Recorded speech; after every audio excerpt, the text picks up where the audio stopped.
Distribution channel के last class में हमने रिटेलर्स स्टार्ट किया था। रिटेलर्स कौन होते हैं ये डिस्कस कर चुके थे। नेक्स्ट वी हैड फिनिश्ड कि कौन कौन से वो सर्विसेज होते हैं जो कि रिटेलर्स प्रोवाइड करते हैं टू द मैन्युफैक्चरर्स, होलसेलर्स और consumers. We had discussed every point in detail. इसको भी हम ब्रॉडली कर चुके थे कि रिटेलर्स जो होते हैं वो दो टाइप के होते हैं, इटिनरेंट और फिक्स्ड शॉप। इटिनरेंट या मोबाइल रिटेलर्स वो होते हैं जिनका एक स्टेबल प्लेस, एक स्टेबल एरिया ऑफ ऑपरेशन नहीं होता, एक स्टेबल शॉप नहीं होता है, ये घूम घूम कर सामान बेचते हैं। वहीं फिक्स शॉप रिटेलर्स वो होते हैं वो got a specific shop, a fixed place जहाँ पे ये सामान बेचते हैं। अब इटिनरेंट रिटेलर्स कितने टाइप के होते हैं? 3 टाइप के होते हैं, हॉकर्स और peddlers, pavement traders and market traders. So will discuss them one by one. सबसे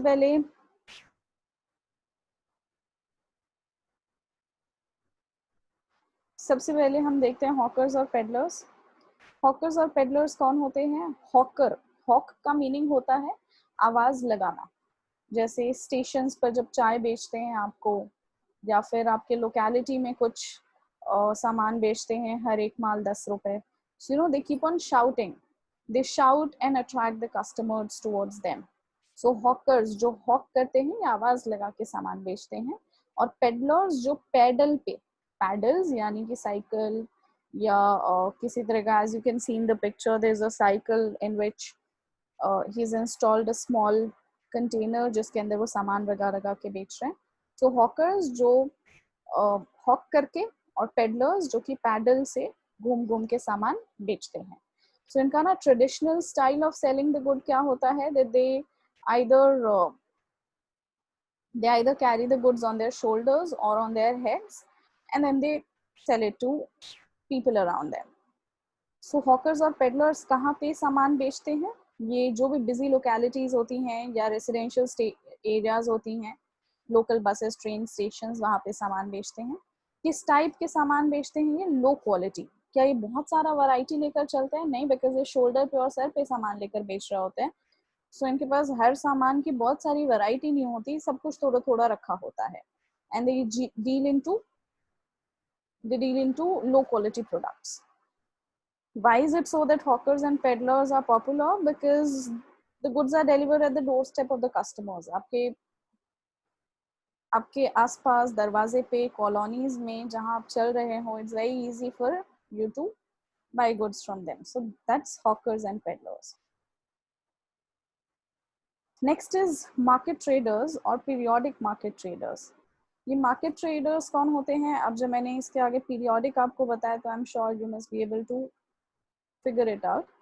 जो किसी पीरियड के अकॉर्डिंग सामान सेल करते हैं। पीरियड के according, as you can see in the picture, Udaipur farmers market every Saturday 10 AM to 2 PM। हर localities में ना कुछ मार्केट्स लगती हैं जो कि हफ्ते के हफ्ते लगती हैं। जैसे दिल्ली में हो या कहीं पर भी हो, आप हर स्टेट में, गोवा में भी सैटरडे मार्केट होता है। वैसे ही दिल्ली में आपके लोकेलिटीज में बुध बाजार, शनि बाजार, मंगल बाजार लगता है। सो ये जो ऐसी मार्केट्स होती हैं जो वीकली लगती हैं, एक फिक्स्ड डे पे लगती हैं, and it's not available throughout the week, that's called as periodic market traders. ये सामान अपना कहाँ बेच रहे होते हैं? They have a move and shift arrangement. या तो ये वैन्स के पीछे सामान रख के बेच रहे होते हैं, या फिर बेंचेस होती हैं इनके जिस पे ये सामान रख के बेच रहे होते हैं। सामान किस टाइप का होता है इनके पास? बहुत ज़्यादा वैरायटी नहीं होता है, लो क्वालिटी सामान होता है। और ये एक एक शॉप जो होती है ना, शॉप नहीं, एक एक ट्रेडर जो होता है वो किसी एक ही गुड में डील करता है ना। जैसे कोई वैन अगर है तो उसमें आप देखेंगे कि they are only selling clothes, and उसी के बगल में कोई बेंच लगा के सामान बेच रहा है बहुत बाजार में, तो that person is only selling let's say earrings और let's say plastic goods. So periodic market traders वो होते हैं जो कि वीक के किसी एक दिन, बाकी दिन ये क्या करते हैं? बाकी 6 दिन काम नहीं करते हैं, नहीं, फिर ये बाकी के 6 दिन डिफरेंट डिफरेंट मार्केट्स में जाके सेल करते हैं। मतलब ये भी फिक्स्ड शॉप नहीं है इनका, इटिनरेंट और मोबाइल। सो ये घूम घूम कर बेचते हैं, बट ये नहीं कि एक ही दिन में सब जगह घूम लिए, ये दिन के हिसाब से घूमते हैं। एक दिन यहाँ बेचा, दूसरे दिन वहां बेचा, तीसरे दिन वहां बेचा, दैट वे। फिर अगले हफ्ते के उसी दिन ये वापस से उसी मार्केट में बेचेंगे। स्ट्रीट ट्रेडर्स या पेवमेंट ट्रेडर्स क्या होते हैं? ये वो ट्रेडर्स होते हैं जो बिजी स्ट्रीट्स पे अपना सामान रख के बेच रहे होते हैं।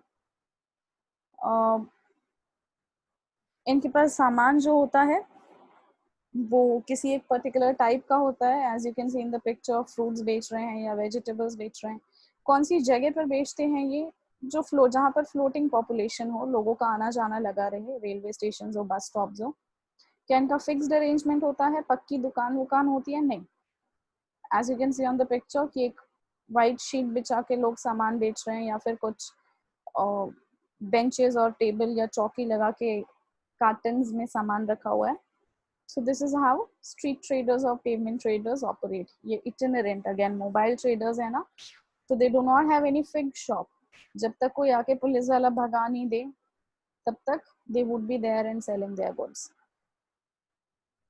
So they do not frequently change their place of business, but अगर किसी ने भगा दिया, taxes मांग लिए, तो they would want to shift to another place.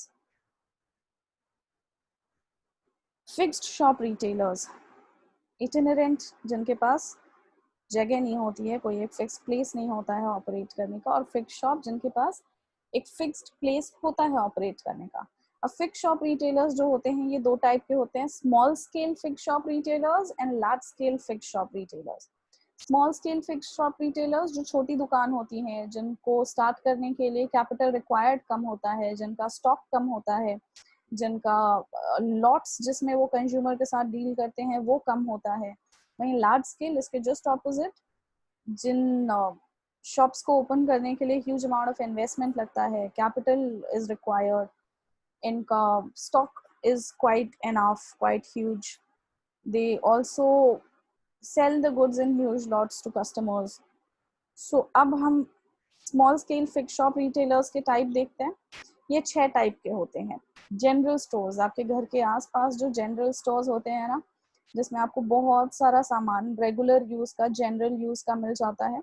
General stores को ना पॉपुलरली वैरायटी स्टोर्स भी कहा जाता है, क्योंकि वहाँ पे variety of goods are available. आपको टूथपेस्ट लेना है, कोलगेट का ना सही आप पेप्सोडेंट का ले लीजिए, पेप्सोडेंट का ना सही आप पतंजलि ले लीजिए, वो ना सही बबूल मिल जाएगा। So you also get variety here, you find variety here. General stores जो होते हैं, क्योंकि आपके एरिया के एक पर्टिकुलर स्टोर होता है, तो ये वैसे तो कैश में डील करता है, but to the non customers they also give credit facility, उधार पे उनका बही खाता भी चल रहा होता है। स्मॉल स्केल फिक्स शॉप का जो दूसरा टाइप होता है, that single line stores. Single line stores क्या होते हैं? ये वो स्टोर्स होते हैं, जैसे जनरल स्टोर में वैरायटी ऑफ गुड्स रखा हुआ था ना, मतलब ये साबुन भी रखेंगे, तेल भी रखेंगे, और कुछ प्लास्टिक के यूटेंसिल्स भी रख सकते हैं, कुछ चिप्स कोल्ड ड्रिंक भी रख सकते हैं, चावल दाल भी रख सकते हैं, पेन्स भी रख सकते हैं। वेरएज जो सिंगल लाइन स्टोर्स होते हैं ना, ये कोई एक लाइन ऑफ प्रोडक्ट में ही ऑपरेट कर रहे होते हैं। For instance you can see on the picture Khadim's, ये सिर्फ सैंडल्स में ही ऑपरेट करते हैं, राइट, स्लीपर्स एंड सैंडल्स और फुटवेयर्स में ही ऑपरेट करते हैं। बट ये फुटवेयर्स जो हैं ये बच्चों के भी रखते हैं, बड़ों के भी रखते हैं, लेडीज का भी होगा, जेंट्स का भी होगा। सो इनका लाइन ऑफ ऑपरेशन एक ही है, विच इज फुटवेयर। और you can C Monte Carlo, इनका लाइन ऑफ ऑपरेशन सिर्फ एक ही है, विच इज क्लोथिंग। अब क्लोथिंग में they have they cater to the needs of all ages of customer, be it children, be it male or be it female, gender and age wise मिल जाता है। सो single line stores जो होते हैं ये किसी एक पर्टिकुलर लाइन में deal करते हैं। उस एक पर्टिकुलर लाइन का इनके पास काफी क्वालिटी, साइज, डिजाइन वगैरह सब कुछ अवेलेबल होता है। Next is speciality stores. Speciality stores और सिंगल लाइन स्टोर्स में क्या डिफरेंस है? सिंगल लाइन स्टोर्स में अगर हम फुटवेयर देख रहे हैं तो they deal into main, women, kids, all section. वहीं स्पेशलिटी स्टोर्स हो जाएंगे when a particular shop is dealing only in a particular special section of product. For instance ladies sandals में ही सिर्फ हम डील करेंगे स्टेलेटोस. या फिर जैसे यहाँ पर मोंटे कार्लो था जो कि कपड़ों में डील कर रहा है, तो ये हर एज और हर जेंडर को केटर कर रहा है. वहीं Lilliput which caters only to the needs of the kids of only to the needs of kids, so no men and women. So that's how they are called as specialty stores. इनके पास एक ही type के product के बहुत सारे varieties होते हैं. और ये स्टोर्स कहाँ लोकेटेड होते हैं? हर लोकेलिटी में नहीं होते हैं, बल्कि these are located at the central market at some central place. एक ही पर्टिकुलर एरिया में they provide lot of variety, so specialisation मिल जाती है लोगों को, बहुत सारे चॉइसेस मिल जाते हैं. Next street shops. ये स्ट्रीट शॉप्स क्या होती हैं? जिनका एक फिक्स्ड प्लेस होता है जहाँ से ऑपरेट करती हैं, और ये यूजुअली बिजी स्ट्रीट क्रॉसिंग्स या रोड साइड या बस स्टॉप पे होती हैं, जहाँ लोग आते जाते रहते हैं आमतौर पे. इनके पास ना बहुत लिमिटेड वैरायटी ऑफ प्रोडक्ट्स होती हैं. जैसे जनरल स्टोर में सब कुछ भरा रहता है, यहाँ पर आपको बहुत लिमिटेड स्टॉक मिलेगा. और जैसे कि सॉफ्ट ड्रिंक्स मिल जाएगा, पेन्स मिल जाएगा, बिस्किट्स मिल जाएगा. They deal in low priced goods, सस्ते सामान को ही रखते हैं बहुत ज़्यादा, बिकॉज ये बिजी स्ट्रीट क्रॉसिंग्स पे होते हैं, सो रिस्क होता है लूटिंग का भी, इसलिए बहुत लो प्राइस्ड गुड्स और कम स्टॉक लेकर चलते हैं. Next is second hand good shop. Second hand good shop, from the name itself I'm sure it must be clear to a lot of people. ये वो shops होती हैं जो कि second hand सामान को बेचती हैं. तो ऐसे लोग जो कि first hand goods of a particular type को नहीं afford कर पाए, उनके लिए ये shops ज़्यादा suitable होती हैं, क्योंकि ये second hand सामान को heavy discounts पे बेच रही होती हैं. अच्छा, ज़रूरी नहीं है कि second hand सामान heavy discount पे और सस्ता ही मिले, कई बार वो बहुत महंगा भी मिलता है अगर वो कोई एंटीक है तो, या कोई रेयर आइटम है तो. सो सेकेंड हैंड गुड्स जो कि यूजुअली रेगुलर यूज की जितनी भी सामान होती हैं, फर्नीचर हो गया, बुक्स हो गया, इन सारी चीज़ों को बेचती हैं. Next is second shop. Now what is the difference between second hand good shops and second shops?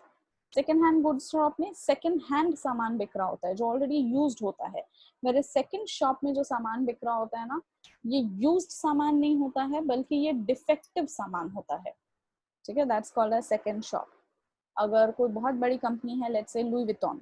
Louis Vuitton is a bag is a company which makes bags. अब अगर उनके किसी बैग में कोई डिफेक्ट है, थ्रेडिंग प्रॉपर नहीं है, threads निकल रहे हैं, कोई स्लाइड कट है, the zip is not working properly, so they are going to discard it. The company, the inspection team or the quality assurance teams of the company discards it. So जो discarded product हो जाता है, वो जो छांट देते हैं जिसको, सेकंड शॉप उन सारे सामान के स्टॉक को बेचता है, निकालता है. आप कई बार देखोगे सामान बहुत अच्छा दिख रहा होता है, ब्रांडेड भी लग रहा होता है. आप जो लोग ब्रांड्स में यूजुअली डील करते हैं वो फिगर आउट भी कर पाते हैं कि अरे ये ओरिजिनल सामान ही है, because even the buttons of the shirts have got the marks of the company और the logos of the company. But ये इतना सस्ता कैसे मिल रहा है, ये सड़क पे कैसे मिल रहा है? उसका रीजन होता है बिकॉज उसमें कोई ना कोई माइनर सा डिफेक्ट होगा जो क्वालिटी अश्योरेंस टीम ने या इंस्पेक्शन टीम ने उस कंपनी के फिगर आउट कर लिया होगा, and on that ground must have rejected the good. So जो सेकंड शॉप होता है, यहाँ पर सामान काफी सस्ते में मिलता है, और यूजुअली क्लोथ, शूज, बैग्स वगैरह ही मिलते हैं यहाँ पर. सो ये हैं हमारे 6 types of small scale retailer shops. Small scale fixed shop retailers और small scale fixed shops, general stores, single line stores, speciality stores, street shops, second hand good shop and second shops.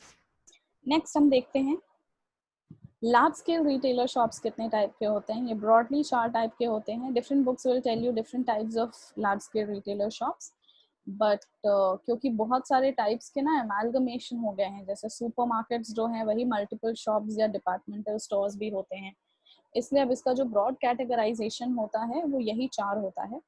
पहला departmental stores. Departmental stores क्या होते हैं? जहाँ पर सामान जो है वो डिपार्टमेंट वाइज सेग्रीगेटेड होता है. मतलब एक ही दुकान है 3 फ्लोर का, 4 फ्लोर का या 2 ही फ्लोर का, और उसके अंदर शुरू के जो 15 स्टेप्स हैं वहाँ पर एक डिपार्टमेंट है जहाँ कपड़े मिल रहे हैं। अगले 10 स्टेप्स में आपको सारा ईटेबल्स मिल रहा है। उसके अगले 10 स्टेप्स में आपको सारे toiletries and cosmetics मिल रहे हैं. So that's called as departmental stores. For instance, you can see on the screen Big Bazaar. Big Bazaar is a departmental store जहाँ आपको कपड़े से लेकर बैग्स से लेकर eatables, you find there everything, almost everything. So that's called a departmental store. Departmental store में जो departments होते हैं ना अलग अलग, इनका स्टॉक सेपरेटली मेंटेन्ड होता है. ऑल्दो द एंटायर डिपार्टमेंट और the entire shop is looked after bye a general manager, जो परचेजेस, सेल्स और अकाउंटिंग होती है वो भी सेंट्रलाइज्ड होती है, बट जो स्टॉक होता है ना हर डिपार्टमेंट का वो सेपरेटली मेंटेन्ड होता है. What is the benefit of a departmental stock? कि आपको एक ही छत के नीचे सारा सामान मिल जाता है. So people go here usually for the same reason, or the popularity of departmental store arises from this for the same reason, that you can find all your required items under one roof. Next is chain stores and multiple stores. Chain stores होते हैं जब एक ही type का goods जो है वो आपको बहुत सारे स्टोर्स पर स्टैंडर्डाइज स्टोर्स में मिल रहा होता है. इन सारे स्टोर्स की जो ओनरशिप होती है वो कॉमन होती है, जो मैनेजमेंट होती है वो कॉमन होती है. सो एक जगह डिस्काउंट लगा तो सभी जगह डिस्काउंट जाएगा. एक जगह आपको जो ऑफर्स मिल रहे हैं वो सभी जगह मिलता है. एक जगह से आपने जो सामान लिया, if there is any default in it, or if you want it to be exchanged, you can go to any other showroom also and get it exchanged. So ये similar range of products में deal करते हैं. जैसे you can see your Tanishq, ये difference between departmental and chain stores है. वैसे तो books में या इंटरनेट पे आपको 15-20 डिफरेंसेस मिल जाएंगे, बट मोस्टली आर वेग. इसके मेजर डिफरेंसेस यही कुछ 3-4 होती हैं. जैसे कि अगर हम प्राइस ऑफ गुड्स देखें तो डिपार्टमेंटल स्टोर में ना रिलेटिवली हायर प्राइसेस होती हैं, क्योंकि वो मिडिल मैन है, उनकी खुद की मैन्युफैक्चरिंग नहीं होती है, वो सामान इधर उधर से इकट्ठा करके आपको बेच रहे होते हैं. वहीं चेन स्टोर्स जो होते हैं ना, अब Tanishq is owned by Tata, और वो किसी मिडिल मैन को इन्वॉल्व करके सामान आप तक नहीं पहुंचा रहे हैं, रादर खुद के रिटेल स्टोर्स ओपन करके आप तक सामान पहुंचा रहे हैं. So prices are not that high. जो डिस्प्ले इन आउटलेट्स होता है वो डिफरेंट होता है डिपार्टमेंटल स्टोर्स में. आप बिग बाजार के कितने भी स्टोर्स में चल जाएंगे, किसी के ग्राउंड फ्लोर पे कुछ और होगा, टॉप फ्लोर पे कुछ और होगा. पहले कपड़े वाला सेक्शन होगा, बाद में टॉयलेटरीज वाला होगा, किसी और में कुछ और होगा. वेयरएज जो चेन स्टोर्स होते हैं इनका डेकोरेशन एंड डिस्प्ले भी सेम तरीके से होता है. जो एक डिपार्टमेंट का प्रोडक्ट्स है वो दूसरे डिपार्टमेंट में नहीं ट्रांसफर होता है डिपार्टमेंटल स्टोर्स में. वेयरएज चेन स्टोर्स में मान लीजिए कोई रिया कलेक्शन है या रीवा कलेक्शन है तनिष्क का, दूसरे स्टोर में ज़रूरत पड़ गई है तो वो किसी और स्टोर से सामान मंगवा सकते हैं, ट्रांसफ़र कर सकते हैं. Right of making purchases, departmental stores में यूजुअली जो परचेज करने का राइट होता है वो स्टोर के जनरल मैनेजर के पास होता है. वेयरएज चेन स्टोर्स में जो परचेजिंग का राइट होता है वो हमेशा सेंट्रलाइज्ड ऑफिस के पास होता है.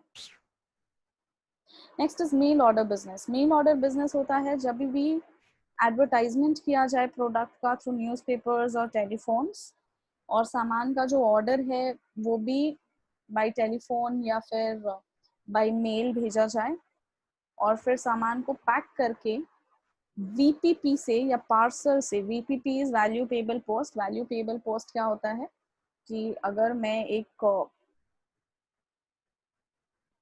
रिटेलर हूँ, मुझे सामान बेचना है, तो मैं उसको सेंड कर दूँ वीपीपी के थ्रू, जो कि इंडियन पोस्ट में, पोस्टल सर्विसेज में एक फैसिलिटी होती है.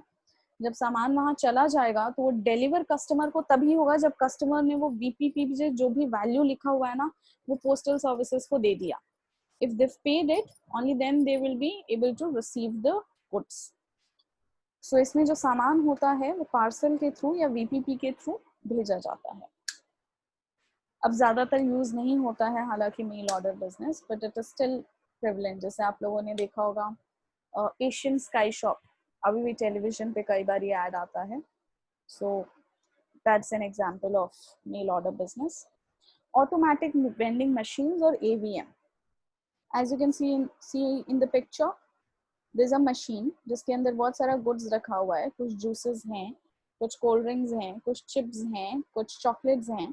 You put the money, you insert the money from one side, and then uh, press, there are buttons through which you press the demand, whatever is required, whatever you want to purchase with the help of that money. And then नीचे ये जो outlet है, यहाँ से आपको सामान जो है वो निकल के मिल जाता है। So AVMs are very trending these days. AVMs जो होती हैं ये कहीं पे इंस्टॉल कर दी जाती हैं, जैसे दिल्ली मेट्रोज में इंस्टॉल की जाती हैं। आपके जो ATMs होते हैं ना, वो भी वेंडिंग मशीन्स होते हैं, वो भी ऑटोमेटिक वेंडिंग मशीन्स होती हैं। दिल्ली मेट्रो में जैसे कार्ड रिचार्ज करने का या टोकन खरीदने के लिए भी वेंडिंग मशीन्स इंस्टॉल की गई हैं। वेंडिंग मशीन्स जो होती हैं, इनका बेनिफिट क्या होता है? इनका बेनिफिट ये होता है ना कि किसी एक जने की रिस्पॉन्सिबिलिटी नहीं होती कि वहाँ खड़े होकर सामान बेचना है और कस्टमर्स के साथ डील करना है। लोग आए, अपनी ज़रूरत के हिसाब से टोकन रिचार्ज करें, अपनी ज़रूरत के हिसाब से पैसे निकाले, अपनी ज़रूरत के हिसाब से सामान ले ले और चले जाए। So it reduces the number of people, the number of employees required in operating the retail system. So that's the benefit of automatic vending machine. इसके साथ एसोसिएटेड रिस्क क्या है? कई बार लोग जैसे ATM ही उठाकर ले जाते हैं, चोरी कर देते हैं, वैसे ही ऑटोमेटिक वेंडिंग मशीन्स भी उठाकर लेकर चले जाते हैं, तोड़ फोड़ देते हैं, बिकॉज जो सामान होता है वो एक शीशे के अंदर रखा होता है। सो थेफ्ट का फियर होता है। रिटेलर्स के मेजर फंक्शंस क्या क्या हैं? रिटेलर्स जो हैं वो डिमांड्स एस्टिमेट करते हैं, because they are in close touch with the customers. तो कस्टमर्स को कोई भी सामान की रिक्वायरमेंट होती है तो they always place it with the retailers कि भैया वो वाला सामान मंगवा दीजिएगा। So you know they have an estimate of the demand. Procurement of goods, ये सामान जो है प्रोक्योर कर लेते हैं होलसेलर से और कन्वीनियंटली इसको कस्टमर्स तक पहुंचा देते हैं। ट्रांसपोर्टेशन, कई बारी जो रिटेलर्स होते हैं ना वो गुड्स को ट्रांसपोर्ट भी करते हैं लोगों के घर तक।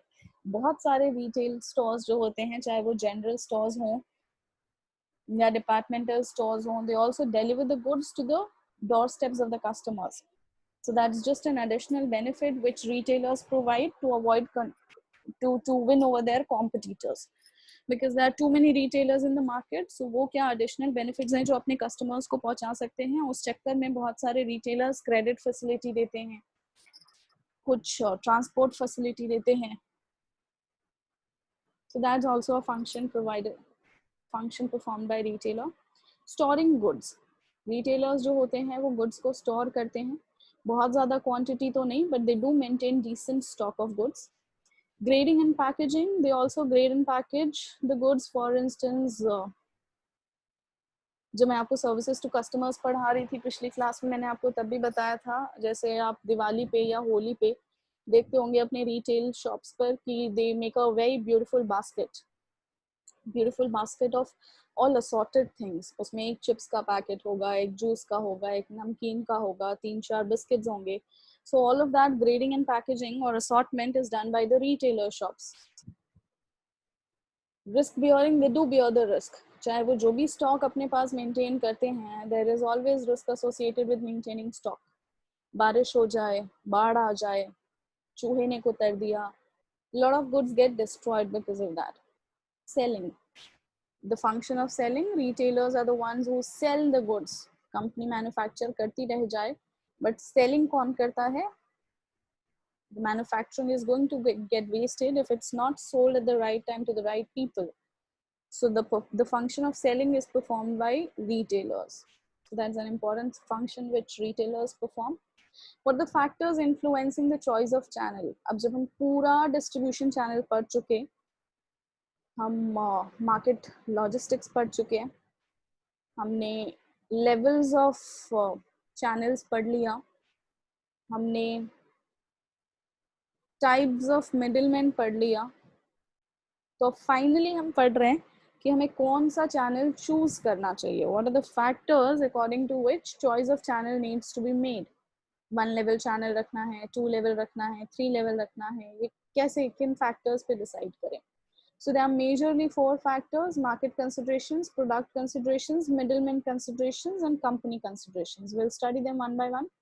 Market consideration. Market में size of the customers क्या है, मतलब there are fewer customers or there are more customers. fewer customers हैं तो कंपनी जो है वो शॉर्टर चैनल रख सकती है, खुद बेचे या बस एक रिटेलर को इन्वॉल्व करके बेचे और सामान निकाल दे. वहीं अगर there are many customers तो फिर it would be very difficult for the company to reach out to every customer on his or her own, on its own. So it's better to involve a bigger channel. Concentration of buyers. Company के सामान के जो buyers हैं क्या वो एक ही जगह पर कॉन्सेंट्रेटेड हैं, एक ही जोग्राफिकल कॉन्सेंट्रेशन है, सिर्फ नॉर्थ ईस्ट इंडिया में है या सिर्फ नॉर्थ इंडिया में है या सिर्फ सेंट्रल इंडिया में है, या फिर वो स्कैटर्ड हैं एट डिफरेंट प्लेसेस. अगर वो स्कैटर्ड हैं तो चॉइस ऑफ चैनल जो है वो बड़ा होना चाहिए. whereas अगर वो कॉन्सेंट्रेटेड हैं, एक ही लोकेलिटी में है, तो शॉर्टर रूट्स 0 लेवल और 1 level can be used by the company. Size of the purchase order. एक एक कस्टमर जो है वो कितना बड़ा ऑर्डर्स जो है प्लेस करता है.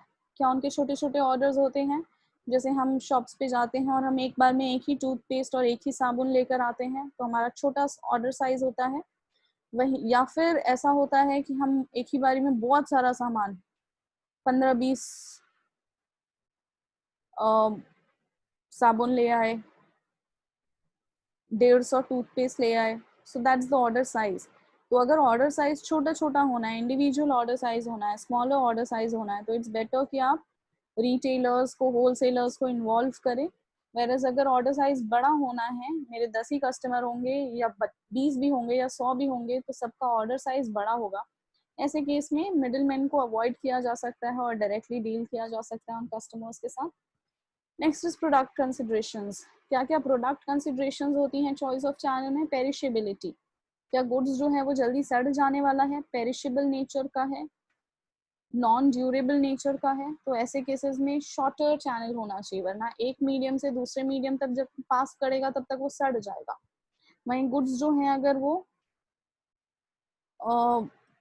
ड्यूरेबल नेचर का है, नॉन पेरिशेबल नेचर का है, तो ऐसे केसेस में हम लॉन्ग channel prefer कर सकते हैं, because our good is not going to get destroyed meanwhile when it is getting passed on from one channel member to the other. Bulkiness. भारी सामान है तो बहुत सारे इंटरमीडियरीज को इन्वॉल्व करना पॉसिबल नहीं है, बिकॉज उनका handling charges of the goods, transportation charges, warehousing, storing, सबका कॉस्ट बढ़ता जाएगा. वहीं अगर हल्का सामान है तो हम लॉन्ग चैनल चूज कर सकते हैं. Technical nature of the product. मैंने आपको डेमोन्स्ट्रेशन दिया था 0 लेवल में कि कैसे यूरेका फोब्स या फिर वैक्यूम क्लीनर्स जो होते हैं ये डोर टू डोर बिकते हैं या 0 लेवल चैनल के थ्रू बिकते हैं, क्योंकि डेमोन्स्ट्रेशन इतना देना पड़ता है, टेक्निकल नॉलेज इतना ज़्यादा होता है, टेक्निकल नेचर इतना ज़्यादा होता है प्रोडक्ट का, कि हम उम्मीद ही नहीं कर सकते कि होलसेलर समझा पाएगा रिटेलर को, रिटेलर समझा पाएगा कस्टमर को. So the company chooses to sell it directly. So if the product is right technical in nature then shorter routes, and if the product is non-technical in nature then longer channel can be used. Product value. क्या बहुत महंगा सामान है, जैसे let's say diamond और platinum, अगर सामान महंगा है तो बहुत सारे मिडिल मैन को इन्वॉल्व करने की जरूरत नहीं है, because it's very valuable. Whereas वही सस्ता सामान है, मुझे टूथपेस्ट साबुन बेचना है, तो I can go through the general conventional way of selling the goods, which is longer channel. Middleman consideration. Channel competition क्या use कर रहा है, यानी हमारे जो competitors हैं, अब अगर मैं पेप्सी की मैन्युफैक्चरर हूँ तो what is it that Coca-Cola और what is it that Sprite, Dew, Fanta, Mirinda are using. अगर वो रिटेलर होलसेलर्स को इन्वॉल्व कर रहे हैं तो मुझे भी रिटेलर्स और होलसेलर्स दोनों को इन्वॉल्व करना चाहिए. Whereas वो अगर सिर्फ retailers को involve कर रहे हैं तो I can also go ahead with the retailers. So what is it that the competitors are choosing? Types of middlemen. Types of middlemen का मतलब what are the various kinds of facilities which are provided by the middlemen. क्या मेरे जो middlemen हैं वो limited service middleman है, या फिर वो मल्टीपल फंक्शन मिडलमैन है, वो मेरे को ग्रेडिंग भी दे रहे हैं, ट्रांसपोर्टेशन भी दे रहे हैं, रिस्क बेयरिंग भी कर रहे हैं, वेयर हाउसिंग भी कर रहे हैं, पैकिंग भी कर रहे हैं, डिस्ट्रीब्यूशन भी कर रहे हैं, वो एडवर्टाइजमेंट भी कर रहे हैं. किस टाइप का मिडलमैन है इस पे भी डिपेंड करता है कि मैं कितने चैनल्स को इन्वॉल्व करूं, मैं कौन सा चैनल यूज करूं और कितने मेंबर्स को इन्वॉल्व करूं. अवेलेबिलिटी ऑफ मिडलमैन, मैं चूज तो करना चाहता हूँ मिडलमैन में लेना तो चाहता हूँ the longest route, but then the middlemen are not available. So what are the middlemen which are available? What choices do I have? On that note also, the company chooses the channel. Company considerations, cost of distribution. कितना पैसा है company के पास distribution में लगाने के लिए, क्योंकि आप जितने ज़्यादा मिडलमैन को इन्वॉल्व करोगे उतना ज़्यादा आपका सामान जो है वो महंगा होता जाएगा, क्योंकि उनके शेयर्स भी तो होंगे, उनका भी तो मार्जिन होगा. Long run effect on profit, middleman की वजह से आपका जो long run effect on profit होता है वो कम हो जाता है. So would you be able to, are you ready to bear that? If yes then go ahead, else make your channel shorter. Experience and ability.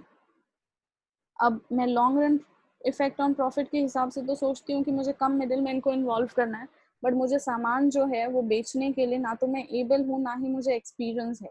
तो उस बात पे भी डिपेंड करता है कि क्या आप अपना सामान खुद से बेच पाएंगे. अगर नहीं तो आप मिडिलमैन को इन्वॉल्व करिए, और अगर हाँ तो you can avoid involving too many middleman. Financial strength. Selling the goods on its own by the manufacturers would require them to be financially strong, you know. So अगर कुछ ही कंपनीज होंगी जो कि इतनी स्ट्रॉन्ग होंगी फाइनेंशियली कि वो खुद ही अपना डिस्ट्रीब्यूशन भी हैंडल कर सके, जैसे टाटा ग्रुप जो है वो टाइटन का या तनिष्क का जो डिस्ट्रीब्यूशन है, या टाटा क्रोमास जो है, या वेस्ट साइड जो है, वो खुद से हैंडल कर रहे हैं because they are financially viable, they are financially strong enough to take care of the distribution. But not every company can afford to take care of the distribution on their own. Extent of channel control. अगर आपको बहुत ज़्यादा distribution पे control चाहिए ना, कि मेरे goods का डिस्ट्रीब्यूशन मेरे ही हिसाब से हो, तो फिर आप शॉर्टर चैनल प्रेफर करेंगे. Whereas if you are not very particular about having control over the distribution channel, तो आप लॉन्गर चैनल्स भी प्रेफर कर सकते हैं. Next topic, channel design decisions. जब मुझे चैनल को डिज़ाइन करना है तो किन किन बातों का ध्यान रखना पड़ता है. There are 5 such things to be taken care of. First is analyze. क्या चीज़ एनालाइज करना है? हमें ये एनालाइज करना है कि कस्टमर की क्या क्या डिजायर्ड सर्विस आउटपुट लेवल्स है, मतलब वो कितना रेडी है वेट करने के लिए, वो कितना टाइम गैप प्रेफर करेंगे, सो वो कितने लॉट्स में सामान को खरीदना प्रेफर करेंगे. आप देखिए जैसे साबुन, वो 3+1 का पैकेज तो मिलता है, बट वो कभी भी 20+30 का पैकेज नहीं मिलता, या 20+8 का पैकेज नहीं मिलता, because they know that customer जो है इतना बड़ा लॉट लेना प्रेफर नहीं करेगा. establish objectives and constraints. Objectives of what? Of my distribution. Constraints of what? The same, the distribution. क्या क्या मेरा ऑब्जेक्टिव क्या है डिस्ट्रीब्यूशन से. For instance I can have the objective of mass distribution, मेरे गुड्स जो हैं वो मास डिस्ट्रीब्यूशन हो. कॉन्स्ट्रेंट्स क्या आ सकते हैं? कॉन्स्ट्रेंट्स आ सकते हैं मुझे स्टेट टैक्सेस. सो उन सारी चीज़ों को स्टडी करना. आइडेंटिफाई करना, identifying the major channel alternatives. what are the various alternatives that you can have. For instance, सिर्फ रिटेलर इन्वॉल्व करूं तो क्या कॉस्ट आएगा, क्या बेनिफिट्स मिलेंगे. मैं होलसेलर्स रिटेलर्स दोनों लूं तो क्या क्या बेनिफिट्स होंगे. जीरो लेवल किसी को नहीं इन्वॉल्व करूं तो क्या ऑप्शंस होगा, so on and so forth. Then finally determine करिए the terms and responsibilities of channel members. If the company comes down to the point after lot of evaluation that one level channel is suitable, तो फिर वो कौन कौन से terms and responsibilities हैं वो retailer के साथ जो कंपनी को डिस्कस करना पड़ेगा. Evaluate the major alternatives. Keep evaluating the alternatives even after selecting the channels. So that's what, as to how is the member performing. The last topic that we are going to do here is channel management. Channel को manage करने के लिए किन किन चीज़ों का ध्यान रखना पड़ता है. सबसे पहले selecting the channel members. Selecting channel members क्योंकि वो चैनल्स ही हैं जो कि कस्टमर्स के साथ डायरेक्टली डील करते हैं. सो कंपनी का जो ऑब्जेक्टिव होता है कस्टमर को सर्व करने का, वो फुलफिल होता है through channels. For instance retailer जो है हमारे लिए वही रिप्रेजेंट कर रहा है उस कंपनी को, because I am not in direct touch with Palmolive, or I am not in direct touch with P&G or HUL. So it's important, but I am in touch with my retailer who's selling that product to me. So it's important that आप channel members को जब select करें तो बहुत ही ध्यान से consciously select करें, because they are going to represent your company. Next, training channel members. It's important that you also train your channel members.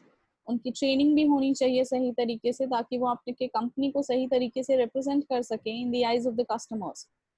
For instance, although for instance you know what impression would you form अगर आप Woodland के किसी franchise में जाते हैं जहां आपको rude behaviour मिलता है बाय द मैनेजर, या फिर डर्टी फ्लोर मिलता है. You know, you would be disappointed, although Woodland is not directly taking care of that particular shop, but then they've given it on franchise. So उसके लिए भी आपको members को train करना पड़ेगा, because they represent the company or its products in the eyes of the customer. So the impression really matters. Motivating channel members, motivating them to do their best, motivating them to contribute to the most of their capability, so that customers जो हैं उनको एक अच्छा service, एक अच्छा impression मिले. Evaluating channel members, उनके performance को इवेलुएट करना, कितना सेल्स हो रहा है उनके थ्रू, और कितने नए कस्टमर्स ऐड हो रहे हैं, कितने पुराने कस्टमर्स जो थे, ओल्ड कस्टमर्स जो थे वो ब्रेक हो गए. Modifying channel arrangements. Channel arrangements can be modified if the purpose is not fulfilled by the existing members. अगर वो ढंग से परफॉर्म नहीं कर रहे हैं, evaluation में हमें ये realize हुआ that you know the channel members are not working to the best of their capability, or they are not helping in growing the company or advertising its product, rather they are you know hampering, or they are destroying the goodwill that the company has maintained or achieved so far. So in such cases the channel arrangements could be modified. Channel arrangements could be modified, meaning that few new members could be added, few new middlemen could be added, and the older ones could be getting rid of. Contracts को break किया जा सकता है, modify किया जा सकता है, cancel किया जाता है in such cases where the company feels that the members are not contributing in the growth of the organization. So this being the last topic here, we have finished distribution channels in details.